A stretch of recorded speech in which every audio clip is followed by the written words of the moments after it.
इस दुनिया में दो तरह के इंसान होते हैं, अमीर और गरीब। क्या आपको पता है कि ये अमीरी क्यों और गरीबी क्यों? क्या ईश्वर को ये शौक है कि एक छोटे बच्चे को गरीब पैदा कर उसे प्रताड़ित करे, उसे भीख मांगने पर मजबूर करें, या उसे अनाथ कर दें, या उस घर में पैदा करें जहां रहने के लिए छत भी ना हो? क्या आपको ये वास्तविक पता है कि ये अमीरी क्यों, गरीबी क्यों, ये दो तरह के स्तर क्यों बनाए गए हैं? इस वीडियो के माध्यम से आप जानिएगा कि अमीरी क्यों होती है और गरीबी क्यों होती है। आप अगर इस वीडियो को पूरा देख लेंगे, मेरी बातों को पूरा समझ जाएंगे, तो हो सकता है आप अपने भविष्य को सुधार सकें।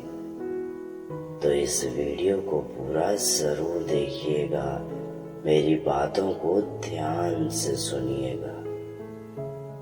शास्त्रों में लिखा गया है, आज जो आप कर रहे हैं वो कर्म लौट कर आपके पास ही आते हैं। अमीरी और गरीबी ये ईश्वर का कोई शौक नहीं, ये आपके ही कारण बनते हैं। अमीरी एक तरफ, गरीबी दूसरी तरफ।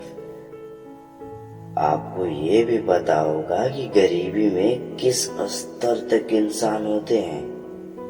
कोई लंगड़ा, अंधा, क्या क्या नहीं होते हैं। परंतु क्या आपको पता है कि ऐसे जन्म क्यों मिलते हैं? हम ऐसे घरों में पैदा क्यों लेते हैं? हमारा जन्म एक गरीब घर में क्यों होता है, या किसी का जन्म अमीर घर में क्यों होता है? क्या आपको इसके बारे में मालूम है? मैं आपको इसके बारे में पूरी तरह से बताने वाला हूँ। इस वीडियो में आप सब समझने वाले हैं, तो इसीलिए ध्यान से सुनिएगा। ये सब कुछ डिपेंड करता है हमारे कर्म पर। देखिए, एक उम्र होता है 18 वर्ष। तब तक आपने जो भी गलतियां की वो सारी की सारी माफ हो जाती है।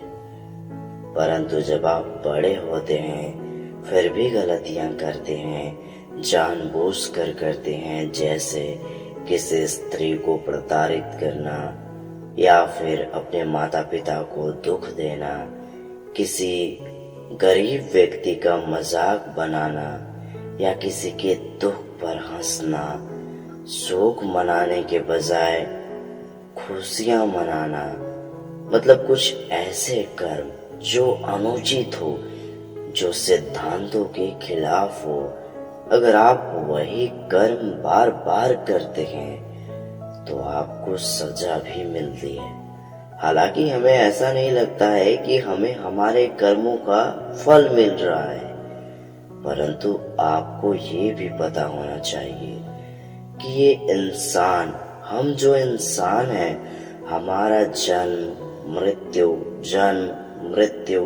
होते रहता है। आप जो इस जन्म में जिस प्रकार से कर्म करेंगे, आपकी अगले जन्म उसी प्रकार से होगी।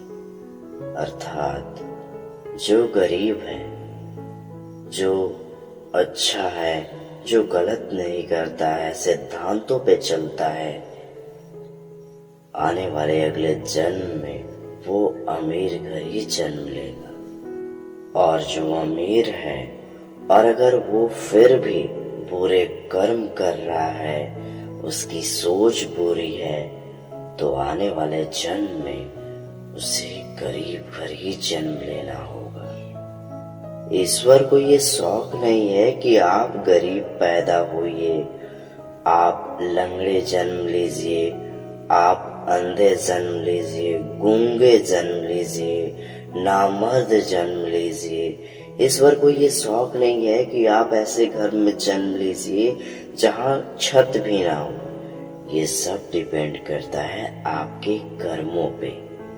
तो इसीलिए अपने कर्मों को नियंत्रण में रखें, स्त्रियों का सम्मान करें, अपने माता पिता की सदैव आदर करें, किसी भी व्यक्ति से कोई रूठली बात मत कीजिए, प्रेम पूर्वक से बात कीजिए, सदैव स्वयं को स्थिर रखिए, शांत मन से रहिए। इस संसार में जो भी आया है कोई भी अपनी मर्जी से नहीं आया है, और जो जाएगा वो भी अपनी मर्जी से नहीं जाएगा।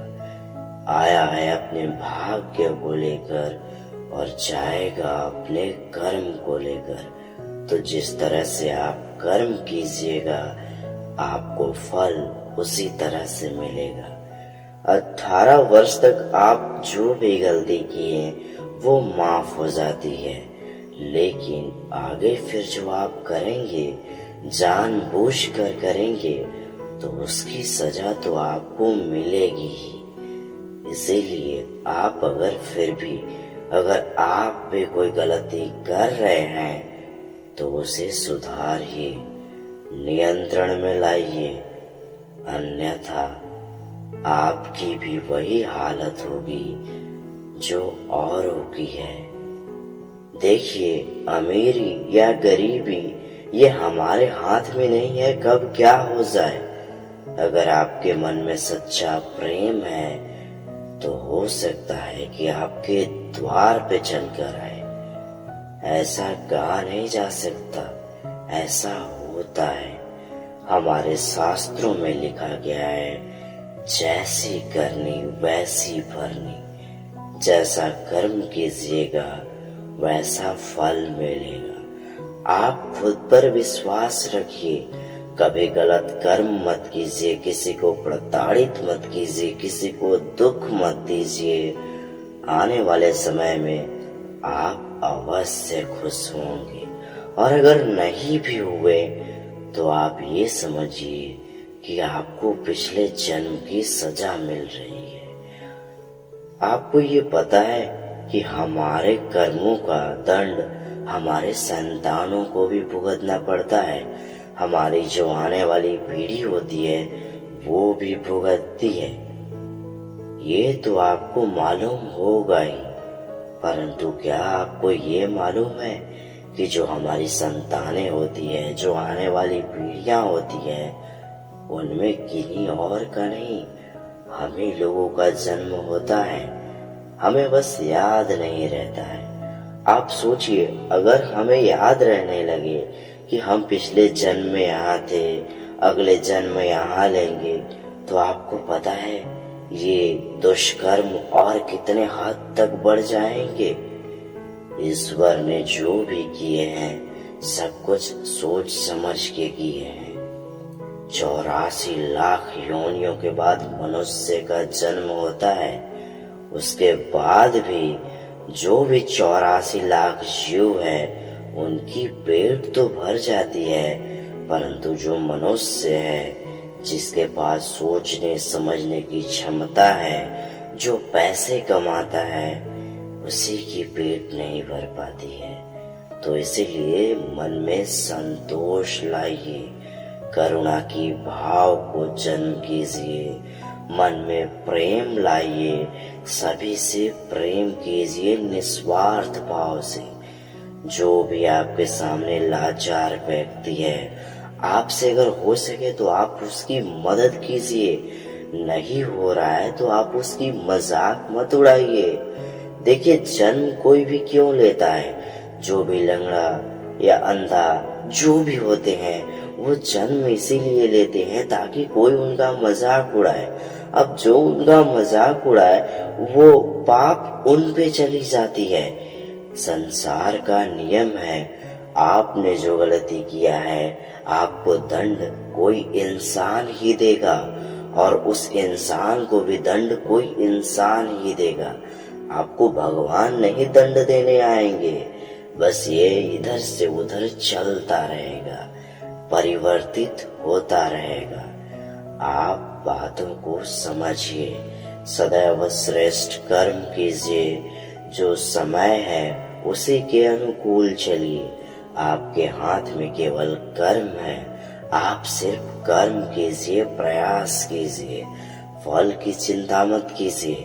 कहीं फल के चक्कर में आप कोई ऐसी गलत कर्म मत कर बैठिएगा जिसके कारण कि आपको भुगतना पड़ जाए, आने वाले भविष्य में आपको दुख मिले। अब मन में ये भी प्रश्न आता होगा कि हम जो किसी लड़की से प्रेम करते हैं, क्या ये भी पाप है? जी नहीं। अब एक और प्रश्न आता है कि हमारी विवाह हो चुकी है, फिर भी एक लड़की से प्रेम करते हैं, तो क्या ये पाप है? ये पाप भी है और नहीं भी है।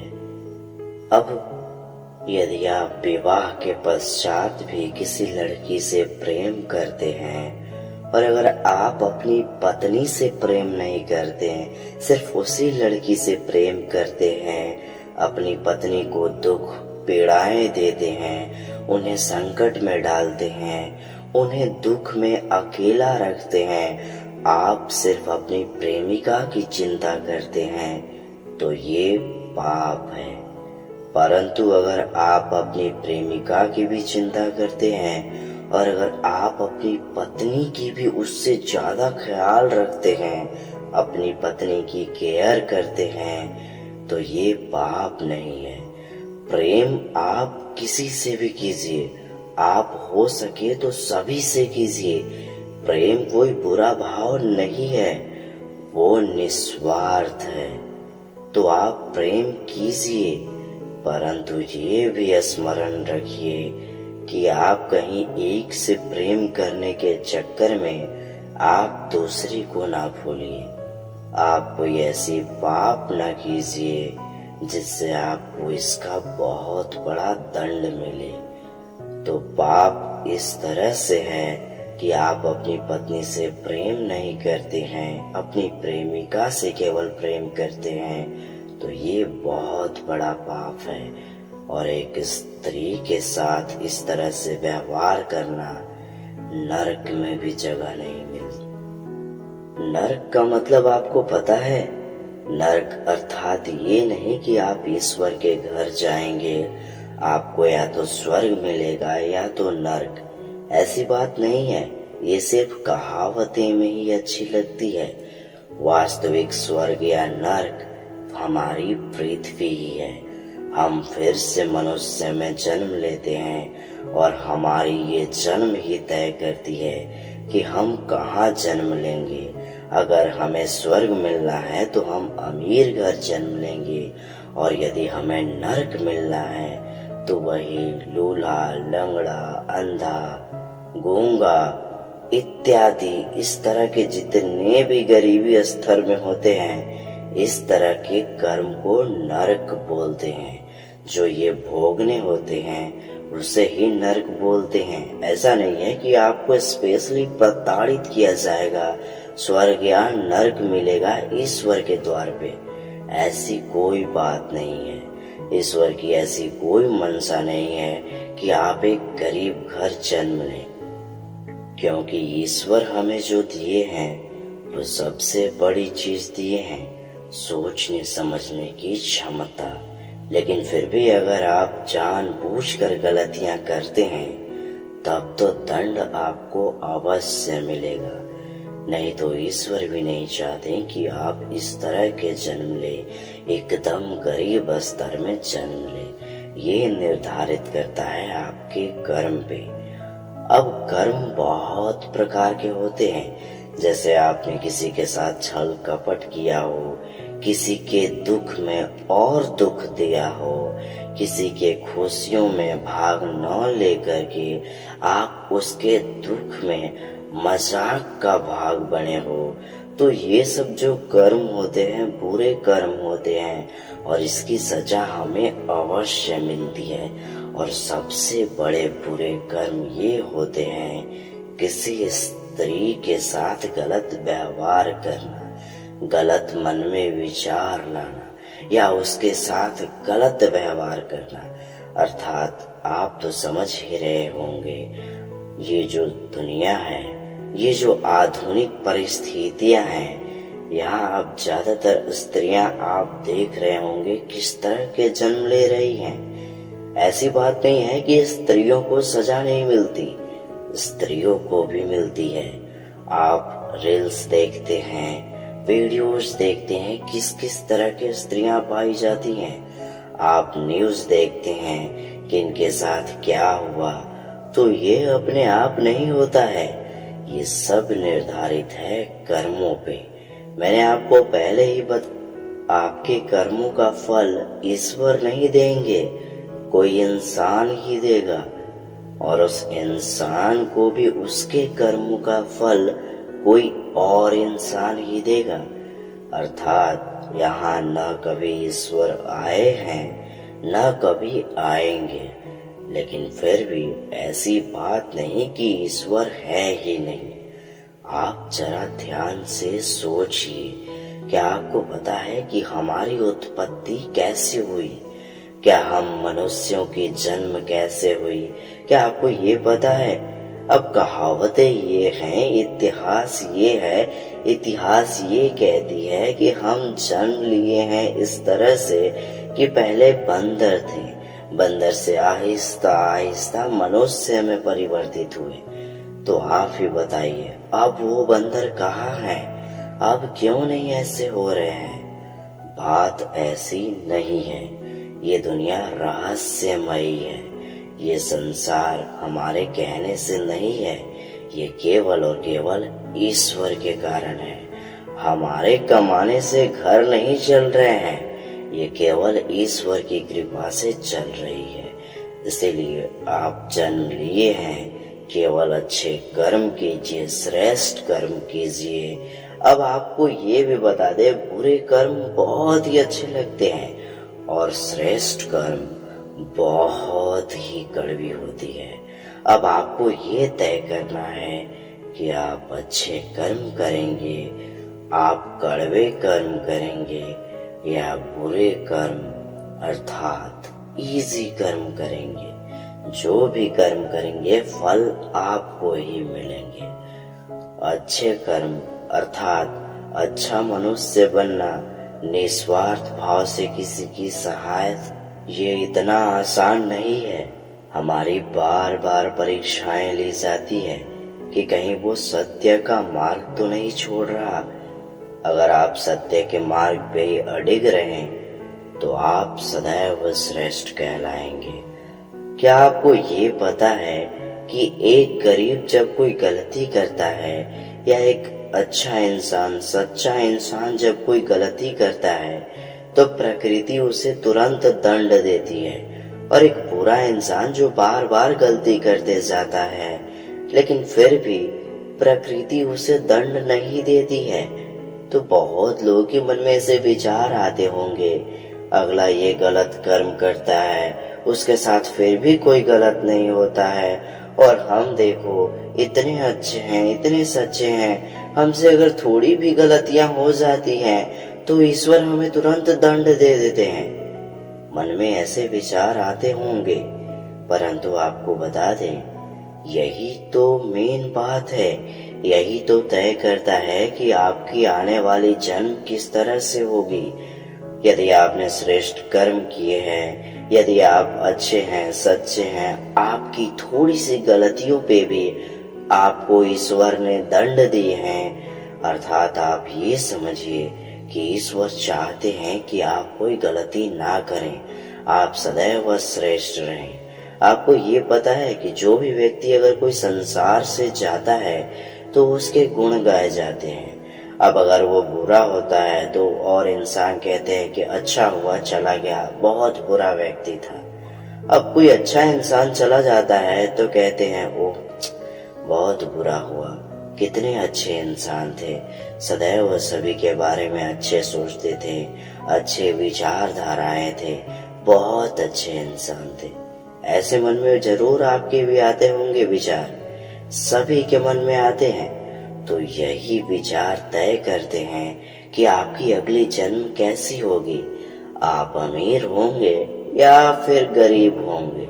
अब गरीब में भी स्तर बटे हुए हैं, अमीर में भी बटे हुए हैं। कुछ अमीर ऐसे हैं जिन्हें रात में भी नींद नहीं आती, कुछ गरीब ऐसे हैं जिन्हें पीड़ाएं, दुख और भी कुछ सहनी पड़ती है।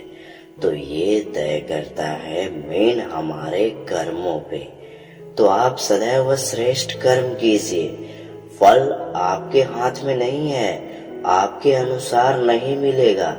जो मिला उसे ही अपने भाग्य में समझिए, वही श्रेष्ठ समझिए। जो भी होता है अच्छा ही होता है। आप उसे जानबूझकर बदलने का प्रयास ना करें। आप टेढ़े मेढ़े तरीकों से या गलत तरीकों से उसे बदलने का प्रयास ना करें, वरना वो दंड का पात्र बन जाता है। वो पुण्य नहीं, पाप का रूप ले लेता है। तो इसीलिए आप सदैव स्मरण रखिएगा, कोई भी गलत कर्म मत कीजिए। अब स्त्रियों के लिए मैं आपको थोड़ी सी बता दूं, तो स्त्रियां जो गलत कर्म करती है, जैसे किसी लड़के से प्रेम करने की दावा करती है लेकिन फिर भी वो किसी और से प्रेम करती है, तो उन्हें भी बहुत बड़ा दंड मिलता है। आने वाले अगले जन्म में जैसे नृत्यांगनाएं बनती है या और भी नीच जात, जैसे आपको पता ही होगा किन्नर या और भी नीच जाति। अब ये तो मैं सब कुछ बता नहीं सकता, लेकिन फिर भी मैं वर्णन कर रहा हूँ आप लोगों को केवल समझाने के लिए। तो आप जो भी कर रहे हैं सोच समझ के कीजिएगा, क्योंकि उसका दंड आप ही को मिलेगा। और फिर आप आगे चल के ये बोलेंगे कि मैंने ऐसा क्या पाप किया या मैंने ऐसा क्या किया जो मुझे इतना बड़ा दंड मिल रहा है। बाद में ऐसा मत कहिएगा। क्यों? क्योंकि ये आपके कर्मों का ये फल मिल रहा है। ईश्वर कभी किसी को कोई अनुचित दंड नहीं देते। जो भी है प्रकृति दंड देती है, और प्रकृति कभी गलत हो ही नहीं सकती। प्रकृति सदैव सोच समझ के कर्म करती है। आपको जो भी दंड मिले हैं आपके कर्मों का ही फल है, तो आप उसे स्वीकार कीजिए। अब आप स्वीकार करेंगे या नहीं करेंगे, दंड तो आपको मिलेगा ही मिलेगा। इसीलिए सदैव अच्छे कर्म कीजिए, आप भी खुशी रहेंगे, आपकी आने वाली पीढ़ियां भी खुशी रहेंगी। क्योंकि पीढ़ियां कोई और नहीं, आप ही जन्म लेंगे। हो सकता है आप किसी और की पीढ़ियों में चले जाएं, परंतु आपके ही कर्मों के फल मिलेंगे, किसी और की नहीं। ऐसी आप बातें सुने होंगे, कहा जाता है कि तुम्हारे पूर्वजों ने ये गलत किए, इसीलिए तुम्हें ये दंड मिला, इसीलिए तुम्हारे साथ ऐसा हो रहा है। ऐसी बात नहीं है, वो दंड आपके कर्मों का मिल रहा है। ऐसी कोई बात नहीं है। आपने जैसे कर्म किए आपके कर्मों का ही दंड आपको मिल रहा है। ऐसा नहीं है कि आपके पूर्वजों ने जो किया उसकी दंड मिल रही है, ऐसा नहीं होता। ऐसा होता है, परंतु वो आप ही होते हैं, बस आपको स्मरण नहीं होता है। तो इसीलिए स्मरण रखिएगा, मेरी बातों को ध्यान से समझे होंगे, मैं यही उम्मीद करूंगा। और कोई बुरे कर्म मत कीजिएगा। जहां तक हो सके आप परिस्थिति को संभालने का प्रयास कीजिए, अच्छे कर्म करने का प्रयास कीजिए। उम्मीद है आपके साथ भी कोई गलत, और अगर गलत परिणाम भी आपके आए फिर भी आप उसे स्वीकार कीजिए अपनी गलतियां समझकर। आपके साथ अच्छा अवश्य होगा। मिलते हैं नेक्स्ट वीडियो में।